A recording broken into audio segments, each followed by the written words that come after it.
Child abuse చేసిన వాళ్ళని అడ్డంగా నరకాలని నా ఉద్దేశం, నడి రోడ్డు మీద నరకాలని నా ఉద్దేశం.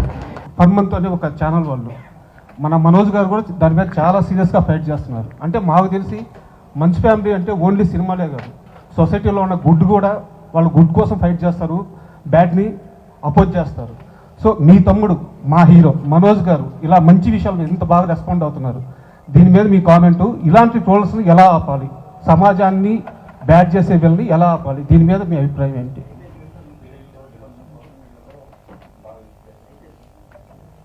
అండి నాకు బాధ వేస్తుంది ఫస్ట్ అండ్ ఫార్మోస్ట్, ఇంత నెగటివిటీతో కూడా ఉన్నారా అని. బట్ ఐ ఆల్సో ఫీల్ వాళ్ళకి రోటీ కప్డా మఖాన్ ఈ మూడు ఉంటే వాళ్ళు ఇలా చెయ్యరేమో అని. యూట్యూబ్లో తమ్నెయిల్స్ చూసి మా అమ్మ నాకే ఫోన్ చేసి నువ్వేంటి నేను ఇక్కడ ఇలా చేసావంట కదా అని. అమ్మే నేను నీ దగ్గరే ఉన్నాను కదే. అవును కదా, కానీ ఇలా ఎందుకు రాశారు? ఐ సెడ్ ఫస్ట్ నువ్వు చూడడం మానే. బట్ చూడడం మానేయడం కుదరదు, స్ట్రిక్ట్ యాక్షన్స్ తీసుకోవాలి. Because this is still a new medium, అందరూ నేర్చుకుంటున్నారు. అందరూ ఎంత సెన్సేషనల్గా పెడితే లక్ష్మీ మంచు స్లాపింగ్ సంబడి అని ఉంది యూట్యూబ్లో, అది మీరు క్లిక్ చేస్తే నేను మేజర్ చంద్రకాంత్కి క్లాప్ కొడుతున్నాను. దానికి స్లాప్కి క్లాప్కి తేడా తెలియని వాళ్ళతోటి డిస్కషన్ ఎలా చేయాలండి. చైల్డ్ అబ్యూస్ చేసిన వాళ్ళని అడ్డంగా నరకాలని నా ఉద్దేశం, నడి రోడ్డు మీద నరకాలని నా ఉద్దేశం. 1.3 బిలియన్ పీపుల్ పైగా ఉన్న మనమే సెల్ఫ్ గవర్నింగ్ చేస్తున్నామండి.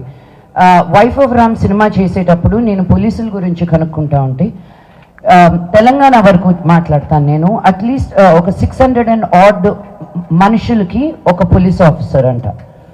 ఒక 6,000 మంది కానీ మనం బయటకు వెళ్తే ఏమైపోతారండి? మనం గవర్న్ చేసుకుంటూ మనం వెళ్తున్నాం ముందుకి. సో ఇలా తప్పు చేసిన వాళ్ళు ఎవరో ఒకరు ఆవును తిన్నారనో, ఎవరో ఒకరు హిజాబ్ వేసుకున్నారనో, ఎవరో ఒకరు మతాన్ని కరెక్ట్ చేస్తున్నారనో అని బాధపడమాకండి. ఒక మనిషిని మనిషిగా చూడనప్పుడే వాళ్ళని నిందించాలని నేను అంటున్నాను. మా గురించి ఎందుకు ట్రోల్స్ వస్తాయి, ఎందుకు ఇవి వస్తాయంటే ఉన్నది ఉన్నట్టు మాట్లాడతాం కాబట్టి. మాకు పొలిటికల్గా ఉండడం రాదు. మా నాన్న ఎప్పుడు అన్నారు ఏదైనా అన్యాయం జరుగుతుంటే ముందుకెళ్ళి ఫైట్ చేయండి అని. మమ్మల్ని చూసి ఇంకో 100 మంది వస్తారని. ఎవరో ఇంట్లో కూర్చొని వాళ్ళ టైప్ కొట్టుకునే వాళ్ళ గురించి నేను ఆలోచించడం కరెక్ట్ కాదు. సో మనోజ్ ఏది చేసినా ఆలోచించి ఎంత ఎమోషనల్గా ఇంపల్సివ్గా ఉన్నా కూడాను ముందుకొచ్చి ఫైట్ చేస్తే ఒక ధైర్యం అని వస్తుంది నార్మల్ మనుషులకు కూడా. అందుకే నాకున్న ఈ ప్లాట్ఫామ్, ఈ వాయిస్ని నేను తక్కువ అంచనాగా చేయను. ఈరోజు 33 స్కూల్స్ ఓపెన్ చేసాం మేము యాదగిరిగుట్టలో. ఈ 2022 నుంచి ఇప్పటి వరకు 84 గవర్నమెంట్ స్కూల్స్లో స్మార్ట్ క్లాస్ రూమ్స్ పెట్టాం. అక్కడికి ఎందుకు వెళ్ళి పెడుతున్నారండి, ఇక్కడ పెడితే మీకు ఇంకా ఎక్కువ మీడియా కవరేజ్ ఉంటుంది కదా అని. నేను మీడియా కవరేజ్ గురించి ఆలోచిస్తే యాదగిరిగుట్ట దాకా నేను వెళ్ళి చెయ్యాలా? నాకు బలహీన వర్గాలకి హెల్ప్ చేయాలంటే నాకు ఇష్టం. మా నాన్నకి నాకు ఒకటి తేడా, ఆయన గవర్నమెంట్ స్కూల్కి వెళ్ళారు, నేను ప్రైవేట్ స్కూల్కి వెళ్ళాను. ఆయన బయటకు వచ్చి ఏదో ఒకటి ఉండకపోతే నేను కూడా మోదుగులపాలెంలో రైతు బిడ్డగానే మిగిలిపోయేదాన్ని. అది తక్కువ అనట్లేదు నేను, కానీ అందరికీ ఒక ఆపర్చునిటీ ఉండాలి అన్న ఉద్దేశంతో నేను గవర్నమెంట్ స్కూల్ పిల్లలతోటి పనిచేస్తున్నాను.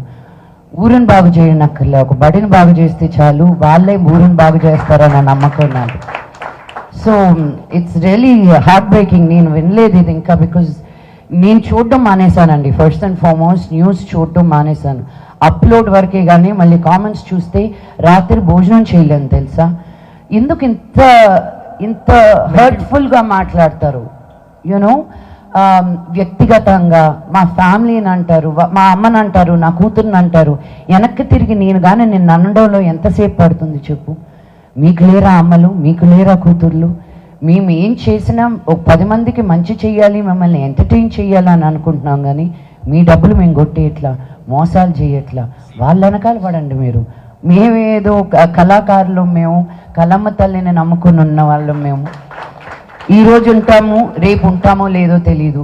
జనాలకి ఎన్ని రోజులు నచ్చుతామో అన్ని రోజులే మేము పని చేయగలుగుతాం. సో సొసైటీలో ఏది బాగాలేదు అన్నప్పుడు నిలబడడానికి ఎవరో ఒకరు ఉండాలండి. అందరూ నా బ్యాంక్ బ్యాలెన్స్లనే చూసుకుంటే ఇంకా సమాజం ముందుకు ఎలా వెళ్తుంది? మాలాంటి వాళ్ళు కూడా ఉండాలి మరి.